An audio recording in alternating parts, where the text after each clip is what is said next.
Everyone, मैं हूं खुशबू। आज मैं आपको बताऊंगी कि लीगल लैंग्वेज की प्रिपरेशन कैसे की जाती है।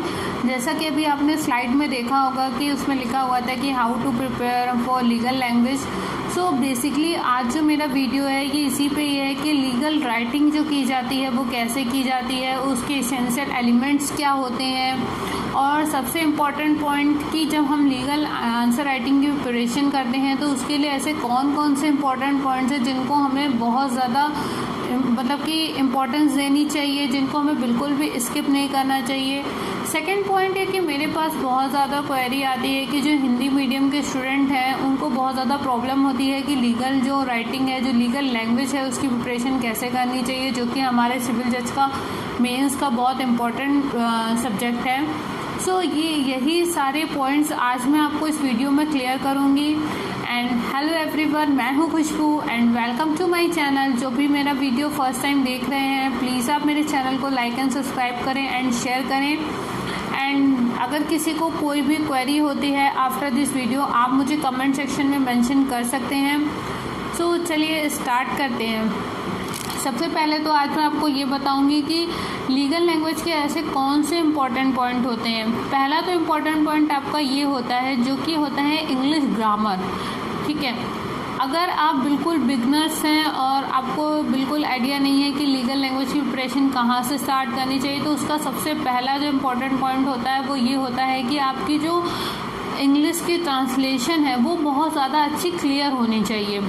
और सेकंड थिंग इज़ कि हम क्या करते हैं, जब भी हम इंग्लिश की मतलब कि इंग्लिश सीखते हैं तो हम उसमें स्पोकन पे ज़्यादा फोकस करते हैं।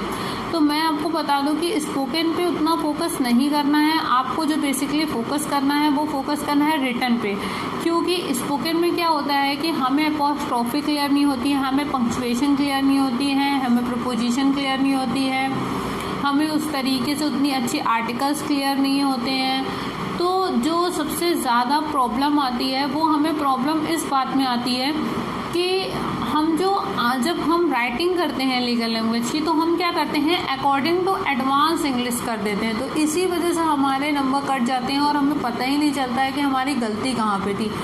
अगर मैं आपको छोटा सा एग्जांपल देती हूँ, जैसा कि अगर मैं लूँ फ्यूचर इंडेफिनिट, ये बहुत छोटा सा एग्जांपल है, आपको क्लियर हो जाएगा। अगर मैं फ्यूचर इंडेफिनिट लूँ तो जब हम फ्यूचर इंडेफिनिट के वर्ड्स को इंग्लिश में बोलते हैं तो वहाँ पे हम सेल को जो है स्किप कर देते हैं, सेल के रूल्स को फॉलो नहीं करते हैं। वहाँ पे हम हर कहीं पे विल का यूज़ करते हैं। अगर हम कहीं पे भी अगर हम third person, first person, second person, हर कहीं पे हम क्या करते हैं विल का यूज़ करते हैं जब हम इंग्लिश में बात करते हैं। लेकिन सेल में क्या होता है, सेल को जो है वो एडवांस इंग्लिश में एक तरीके से स्किप कर दिया गया है। तो यही चीज़ बहुत ज़्यादा एक माइनस पॉइंट होता है जहाँ पे हम गलती करते हैं। तो जब हम लीगल लैंग्वेज करते हैं तो साफ साफ बुक में ये चीज़ मेंशन है कि अगर आप लीगल आंसर राइटिंग कर रहे हैं तो आपको ट्रांसलेशन के रूल्स को फॉलो करना होगा प्रॉपर वे में। आपको कोई भी रूल अकॉर्डिंग टू एडवांस लेके नहीं चलना होगा। अगर आप प्रॉपर लैंग्वेज में कोई भी डिस्क्रिप्टिव आंसर लिख रहे हैं तो आपको वहाँ पे क्या करना होगा, आपको प्रॉपर ट्रांसलेशन के रूल्स के हिसाब से चलना होगा। आप वहाँ पे मत सोचिए कि अरे हम तो इंग्लिश में ऐसे बोलते हैं तो यहाँ पे हमें ऐसे ही लिखना होगा, तो ऐसा नहीं है। आप प्रॉपर रूल लिखेंगे। पहला तो आपका ये जो पॉइंट है जो हमेशा गलती करते हैं वो आपको सही करना होगा। दूसरा पॉइंट आपका ये आता है कि आपको जो प्रोपोजिशन होती है उस पर बहुत ज़्यादा ध्यान देना होगा, क्योंकि जब भी हम राइटिंग करते हैं तो उसमें क्या होता है कि उसमें कोई नॉर्मल आपकी ऐसे राइटिंग तो होती नहीं है। उसमें क्या होता है आपके लीगल वर्ड्स होते हैं, प्लस आपके पॉलिटी के वर्ड्स होते हैं, आपकी विधायिका, राज्यसभा, इस तरह के वर्ड्स यूज़ होते हैं। प्लस जो उसमें आपकी जो डिस्क्रिप्टिव आंसर होते हैं वो अकॉर्डिंग नॉर्मल नहीं होते हैं, यानी कि आपके एक्टिव वॉइस नहीं होते हैं, आपके पैसिव वॉइस होते हैं। जो मोस्टली जो होते हैं वो आपके पैसिव वॉइस होते हैं, ना कि आपके एक्टिव वॉइस होते हैं। मतलब बहुत ही कम ऐसे पैरा होते हैं जो कि आपके एक्टिव वॉइस होते हैं। तो उसके लिए आपको क्या ध्यान रखना होता है कि आपकी प्रोपोजिशन बहुत अच्छी क्लियर होनी चाहिए। अगर आपकी प्रोपोजिशन क्लियर होगी प्लस अगर आपके ट्रांसलेशन के रूल्स आपकी पकड़ अच्छी होगी तो इसमें आपको क्या बेनिफिट होगा कि आप जब पैरा बनाएंगे तो जब आपको रूल्स आपको क्लियर होंगे, जब आपके एक्टिव रूल्स आपको क्लियर होंगे तो आपके पैसिव रूल्स भी आपको अच्छे क्लियर हो जाएंगे। पॉइंट सेकंड नंबर मैंने आपको ये बताया है कि आपकी प्रपोजिशन बहुत अच्छी क्लियर होनी चाहिए। प्रपोजिशन आपकी क्लियर होगी जब आपके रूल्स क्लियर हो जाएंगे तो आपका एक्टिव वॉइस क्लियर हो जाएगा, एक्टिव वॉइस क्लियर हो जाएगा, फिर देन आप अपने ग्रामर के पार्ट्स पे आइए, आपकी प्रपोजिशन क्लियर होनी चाहिए। जैसे कि आपको एक चीज़ आपका ये भी क्लियर होनी चाहिए कि कहाँ पे आपको हैंस का यूज़ करना है, कहाँ पे देयरफॉर का यूज़ करना है, क्योंकि जब आप ये सब वर्ड्स का यूज़ करते हुए प्रॉपर आंसर राइटिंग करते हैं तो वहाँ पे क्या होता है कि वहाँ पे बहुत ज़्यादा एक अट्रैक्टिव आंसर लगता है, देखने में वो बहुत अच्छा लगता है। ठीक है, तो होता क्या है कि जब भी अगर हम एक एग्ज़ाम्पल लेते हैं, जैसे कि आपका एक एग्ज़ाम्पल है आपका जैसे जुडिशियल एक्टिविज़म, इसमें बहुत ज़्यादा ए से आती है।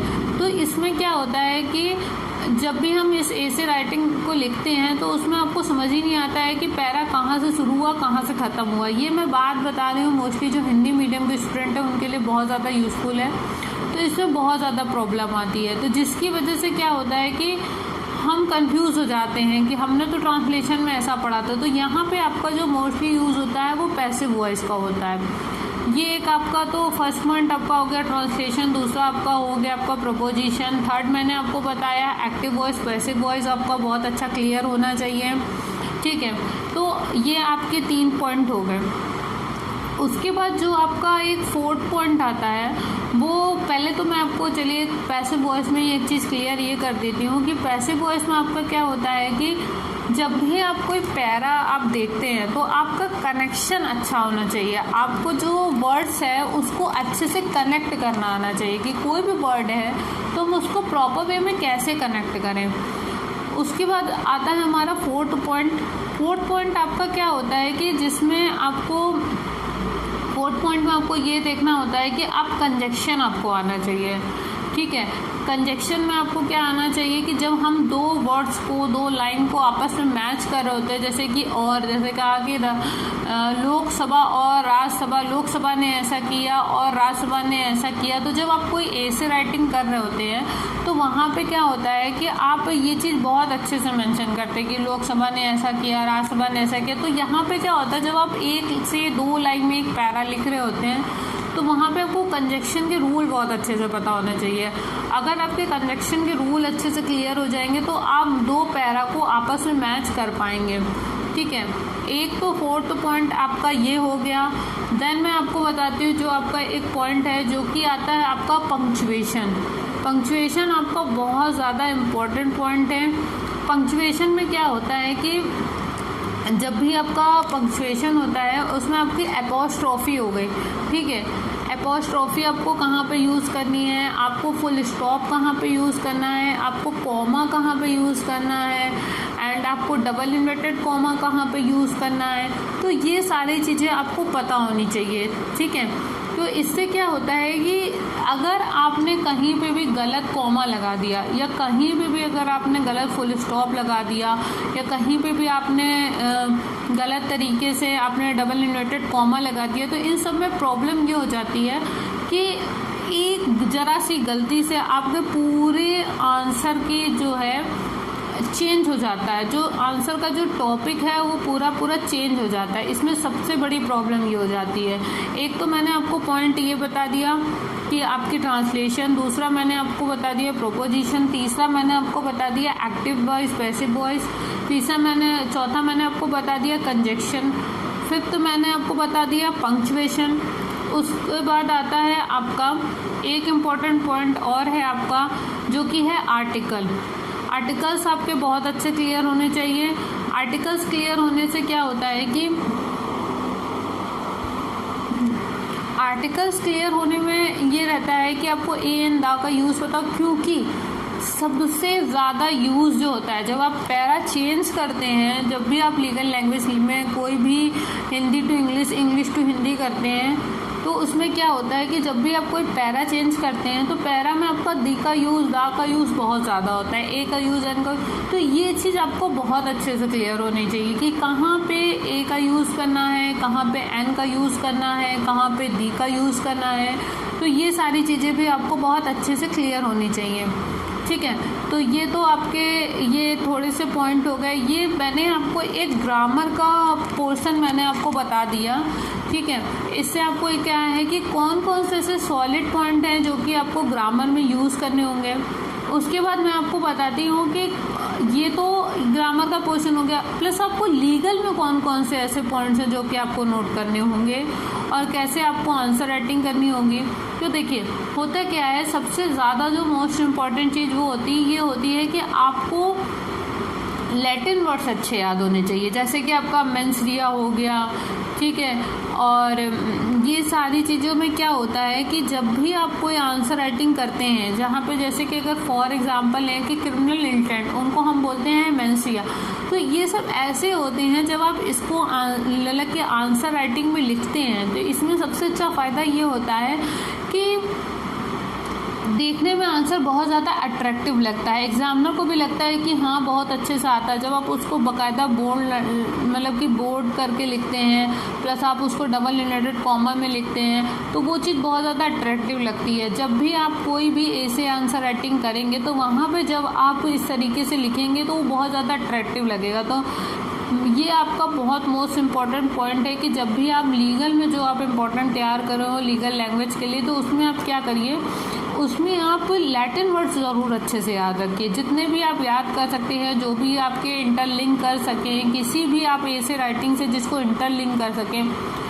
सबसे ज़्यादा मोस्ट इम्पॉर्टेंट जो आपका पॉइंट है वो ये है कि इंटरलिंकिंग आपको बहुत अच्छे से आनी चाहिए। चाहे आप लॉ का पेपर दे रहे हो या आप जीएस का पेपर दे रहे हो या जीके का पेपर दे रहे हो या कोई भी पेपर दे रहे हो, अगर आप मेंस की आंसर राइटिंग कर रहे हैं तो आपकी इंटरलिंकिंग बहुत अच्छी होनी चाहिए कि आप किस तरीके से किसी भी टॉपिक को किसी दूसरे टॉपिक से कैसे इंटरलिंक कर सकते हैं। जस्ट लाइक अगर मैं ये देखूँ कि अगर मैं रेप केस लेती हूँ तो जैसे कि अभी एक निर्भया का केस हुआ था जिसमें अभी फांसी की सज़ा मिली, तो अगर आप कोई भी मेंस में आंसर राइटिंग कर रहे हैं जिसमें अगर अभी अमेंडमेंट भी हुआ है हमारा क्रिमिनल एक्ट में, तो उसको कैसे आप आपस में कनेक्ट करके लिख सकते हैं, किस तरीके से आप दोनों की इंटरलिंकिंग कर सकते हैं। तो ये बहुत ज़्यादा इम्पोर्टेंट पॉइंट होता है, क्योंकि आप कब तक पुराने केस लिखते रहेंगे, क्योंकि वो तो हर कोई लिखता है। जब आप न्यू केस को सामने रखते हैं तो इससे ये पता चलता है कि आप कि करंट अफेयर से कितना ज़्यादा आप मतलब कि अवेयर है। तो ये एग्जामिनर के ऊपर बहुत अच्छा इम्पैक्ट डालता है, तो इससे बहुत अच्छा आपको बेनिफिट भी मिलता है। थर्ड पॉइंट ये कि आप कोशिश ये करिए कि अगर आपको ऐसे राइटिंग करनी है तो उसके लिए आप क्या काम करिए कि आप जितने भी आपके लीगल के पॉइंट्स हैं, जैसा कि आपका ये हो गया कि आपका जुडिशल रिव्यू हो गया, जुडिशल एक्टिविज़म हो गया, पीआईएल हो गया, जो ऐसे बड़े बड़े टॉपिक है जो कि आपके पॉलिटी में भी यूज़ होते हैं, कॉन्स्टिट्यूशन का भी पार्ट है। तो इस पे क्या होता है, जो आपकी ऐसे राइटिंग आती है जो कि आपकी हिंदी टू इंग्लिश आती है वो आईपीसी या सीआरपीसी पे नहीं आती। ये चीज़ मैं आपको पहले बता दूं कि जो 80% जितने भी क्वेश्चंस आते हैं लीगल लैंग्वेज में वो आपके सीआरपीसी या आईपीसी रिलेटेड नहीं आते हैं। जो भी आते हैं वो आपकी जो ऐसे राइटिंग आती है, जो कि आपके पैरा आते हैं, वो आपके पॉलिटी से रिलेटेड आते हैं, आपके कॉन्स्टिट्यूशन के पैरा होते हैं वो। तो इसलिए मैं आपको बताऊंगी कि ये बहुत ज़्यादा ज़रूरी होता है। जैसे आपका जुडिशियल एक्टिविज़म हो गया वो आपका पॉलिटी से रिलेटेड है, जो कि आपकी पीआईएल हो गई वो आपकी लॉ एंड पॉलिटी दोनों से रिलेटेड है। आपका जुडिशियल रिव्यू हो गया, ये आपका ये सब ऐसे ऐसे पॉइंट है जिसमें आप अच्छा खासा 2.5 से 3 पेज का एक आंसर लिख सकते हैं। ये मैं आपको सेमेस्टर एग्जाम के भी अकॉर्डिंग बता रही हूँ। तो ये आप आराम से लिख सकते हैं, आप इसके पैरा लिख सकते हैं, प्लस आप इसके इंटरलिंक करा के कोई भी करंट अफेयर का केस हो उसको लिख सकते हैं। जुडिशियल रिव्यू में जैसे कि आपका केशवानंद भारती का केस है वो आप लिख सकते हैं। तो इस तरीके से अगर आप कोई भी केस को इंटरलिंक कराते हैं तो उसमें आपको ये फ़ायदा होता है कि वो देखने में बहुत ज़्यादा आंसर अट्रैक्टिव लगता है। उसके बाद ये तो मैंने आपको 6 से 7 पॉइंट बता दिए। उसके बाद मैं एक जो सबसे मोस्ट इम्पॉर्टेंट पॉइंट है कि प्रैक्टिस कैसे करें लीगल लैंग्वेज की, तो इसके लिए आपको ये करना होगा कि जब भी आप कोई वेबसाइट पे जाते हैं या आप गूगल पे डालते हैं कि आईपीसी सेक्शन ये, आईपीसी सेक्शन ये, तो आपने हमेशा देखा होगा कोई भी वेबसाइट पे सिर्फ और सिर्फ इंग्लिश में लिख के नहीं आता है, हिंदी इंग्लिश दोनों में लिख के आता है। तो आप थोड़ी सी प्रैक्टिस के लिए आप एक काम ये कर सकते हैं कि आपने क्या किया कि कोई भी सेक्शन डाला, सेक्शन 312, सेक्शन 302, तो वहाँ पे क्या होता है कि इंग्लिश और हिंदी में लिख के आता। जब हम हिंदी टू इंग्लिश ट्रांसलेशन कर रहे हैं तो वहाँ पे हिंदी के पैरा को उठा के इंग्लिश में लिखना शुरू कर दीजिए। तो इससे क्या होता है, आप अपने आंसर को खुद चेक कर सकते हैं। इसके लिए आपको किसी की ज़रूरत नहीं पड़ेगी। होता क्या है ना कि हम परेशान रहते हैं, आप मेरा आंसर चेक कर लो, आप मेरा, क्यों ज़रूरत है, किसी की आपको ज़रूरत नहीं पड़ेगी। आप अपना जाइए, अपना हिंदी वाले पे चेक करिए, अपना खुद इंग्लिश में करिए, नीचे उसकी इंग्लिश ट्रांसलेशन होगी, आपको अपनी गलती बिल्कुल पता चल जाएगी, क्योंकि आप कब तक किसी और से बोलेंगे। दूसरा पॉइंट ये है कि अगर आपको इंग्लिश टू हिंदी करनी है तो सेम यही प्रोसीजर अपनाइए, तो ये आपके लिए बहुत ज़्यादा हेल्पफुल होगा। तो ये थे मेरे बहुत ज़्यादा इंपॉर्टेंट पॉइंट्स जो मैंने आपको बताए, जो कि आपके लीगल लैंग्वेज की आंसर राइटिंग प्लस आपके लीगल लैंग्वेज के पॉइंट्स इस सब में बहुत ज़्यादा ज़रूरी होंगे। तो अगर किसी को और भी कोई डाउट हो तो प्लीज़ आप मुझे कमेंट सेक्शन में मेंशन कर सकते हैं। प्लस मैं अपना नेक्स्ट वीडियो, अपना नेक्स्ट लेक्चर किस टॉपिक